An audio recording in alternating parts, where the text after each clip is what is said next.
Folks, we are inside the famed Alamo Dome in San Antonio, Texas, Oklahoma, and the amazing Missouri Tigers.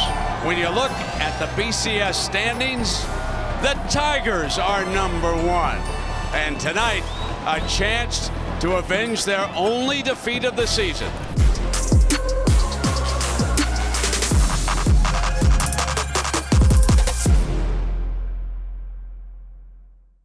They were high-powered. They were one of the first teams, doing no huddle.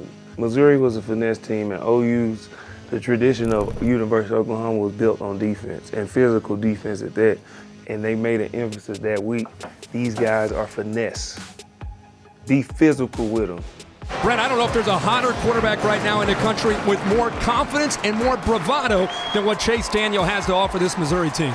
Chase Daniels was probably leading as a Heisman Trophy candidate. Really like a Johnny Manziel before Johnny Manziel was Chase Daniels. He made a lot of plays with his feet, kept plays alive, didn't go down easy, and he was electrifying at a point. And BV said, we need to put pressure on this guy, make him uncomfortable. We knew that we were the better team. They felt like we had got over on them. 2nd and 10 for Daniel and the Tigers, trailing by 5. Will they give it? Yes, and they'll lose it. Macklin lost it. Lofton's got it. He's in. Touchdown, Oklahoma. That week, just like the first week, I know they were saying that we didn't beat them, they lost the game. We wanted to go out and embarrass them. When you're going against Jermaine Gresham at tight end. Duke Robinson was an All-American guard. Phil Lohope was an All-American tackle.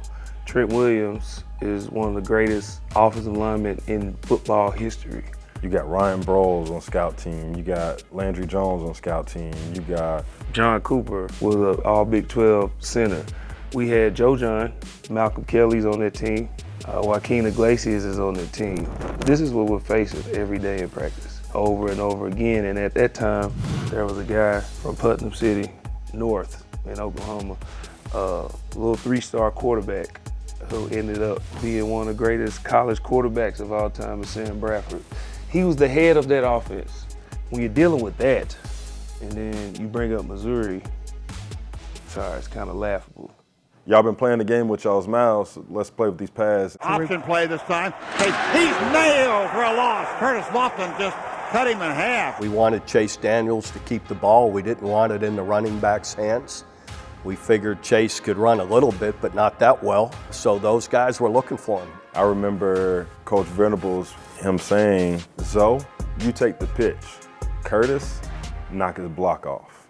Chase does a little read, and Zoe goes to the pitch, and he keeps it, and I just run and just, no breaks, just all the way ran right through him. And when I hit him, I didn't even feel him. Option.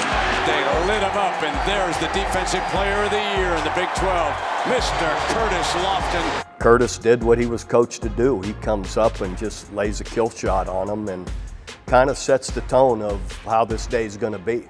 Even though it was tied at halftime, they scored late. We felt we were a better team. We were stronger overall. We had already beaten them earlier in the year, and this will be no different. Play a great second half, and we're going to be in great shape. The snap. They get to Patrick. Blast left side. 35, 30.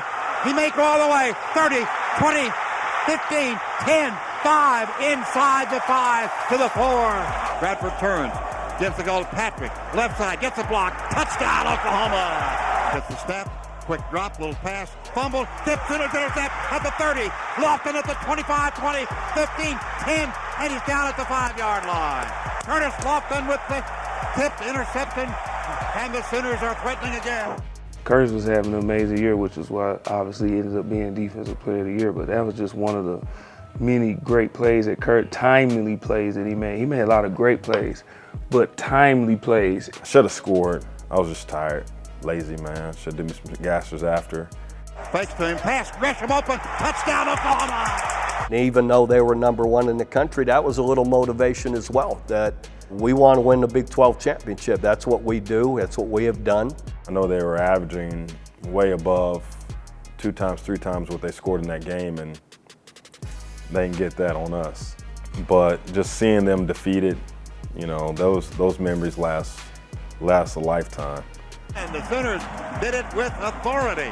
Back-to-back Big 12 champions, 38-17.